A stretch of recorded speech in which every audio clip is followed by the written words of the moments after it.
BJP Jubilee hills లో corporate bombing చేస్తామంటోందని, Pakistan లో చేయాల్సిన బాంబింగ్ ని జూబ్లీ హిల్స్ లో చేస్తారా అని సీఎం రేవంత్ రెడ్డి ప్రశ్నించారు. దీనిపై కిషన్ రెడ్డి స్పందించారు. ఆపరేషన్ సింధూర్ లో భారత సైన్యం ఎలాంటి నష్టం చేసిందో పాకిస్తాన్ వెళ్లి చూసి రావాలని అన్నారు కిషన్ రెడ్డి. ఇవాళ ఉప ఎన్నికలు రాగానే ఇవాళ మా అభ్యర్థిని గెలిపించండి, కార్పెట్ బాంబింగ్ చేస్తారంట. సిగ్గుండాలన్నాయా? పాకిస్తాన్ వాడు ముడ్డి మీద అంతే ఆడపోయి బాంబులు అయ్యావు కానీ జూబ్లీ హిల్స్ వచ్చి బీజేపీ కార్పెట్ బాంబింగ్ చేస్తారంట. మీ బాబు జాగీరా బీజేపీలది ఇది. ఎవడన్నా అభివృద్ధి చేయాలనుకుంటాడు, ఎవడన్నా నిధులు తేవాలనుకుంటాడు, ఎవడన్నా తాగనిక నీళ్లు తేవాలనుకుంటాడు, ఎవడన్నా పేదలు తిరగనిక మెట్రో రైలు తేవాలనుకుంటాడు, ఎవడన్నా మన మూసీలో ఉన్న మురికిని తొలగించాలనుకుంటాడు.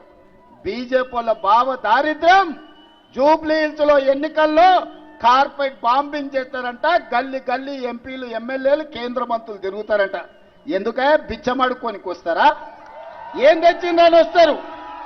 మీ మోడీ ఏమిచ్చిందని వస్తారు?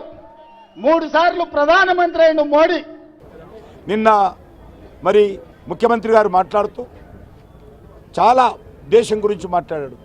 పాకిస్తాన్లో పేలినటువంటి బాంబులు జూబ్లీ హిల్స్లో పేలుతాయని, ఇంత భారత సైనికులను భారత సైనికుల పట్ల ఇంత అవమానకరంగా ఇంత దిగజారుడు రాజకీయాలు, దిగజారుడు ప్రకటనలు, దిగజారుడు ఉపన్యాసాలు చేయడము ఒక ముఖ్యమంత్రి స్థాయి వ్యక్తికి మంచిది కాదు.